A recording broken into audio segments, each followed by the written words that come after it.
Mga boss, nandito ako sa harap ng Department of Labor and Employment para sumama at makiisa sa laban ng mga manggagawa ng PLDT. Ngayon, ano ba ang nilalaban ng mga manggagawa ng PLDT? Sa nakaraang 3 taon, yung sahod ng top 5 na executive ng PLDT ay lumaki ng 189%. Nangangahulugan niya ng 3.2 million pesos kada buwan. Samantalang yung ibang executive ng PLDT ay lumaki ang kanilang sahod ng 34%.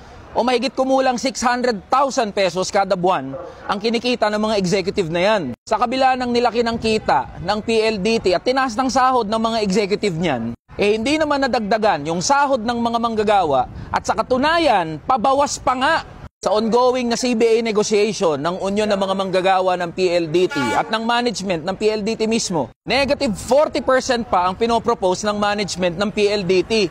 Putangin ang Manny Pangilinan to tsaka board ng PLDT. Basura na nga yung serbisyo nyo, ganid pa kayo sa mga manggagawa nyo.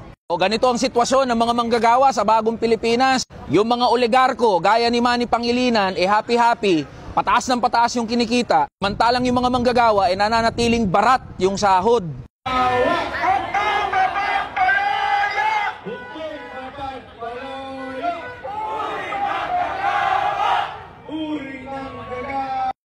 Boss, hindi naman humihingi ng sobra-sobra o labis-labis sa mga manggagawa ng ang sinasabi natin dito, kung ganun na lang yung tinaas ng sinasahod ng mga executive ng PLDT, bakit hindi niya maibigay yung just share o yung makatwirang bahagi ng mga manggagawa doon sa naiambag nila sa PLDT mismo? Tandaan natin itong mga boss ang mga manggagawa ng PLDT ang dahilan kung bakit tumatakbo yung kumpanyang yan. Kaya may internet, kaya may telepono at may mga nag-aayos na mga linya ng telepono at internet natin sa mga bahay-bahay natin, dahil to sa mga manggagawa mismo ng PLDT. Ano man lang ba yung ibigay ng PLDT, yung karapat-dapat na bahagi ng mga manggagawa dun sa kinita ng kumpanya. Ang problema dito kay Manny Pangilinan tsaka sa board ng PLDT, gusto na lang sila ang yumayaman Habang naghihirap yung mga manggagawa nyo sa PLDT, payaman naman kayo ng payaman ng mga board ng PLDT. Kaya ang panawagan natin dyan sa mga taga-PLDT kay Manny Pangilinan at sa board ng PLDT, itaas nyo yung sahod ng mga manggagawa, just share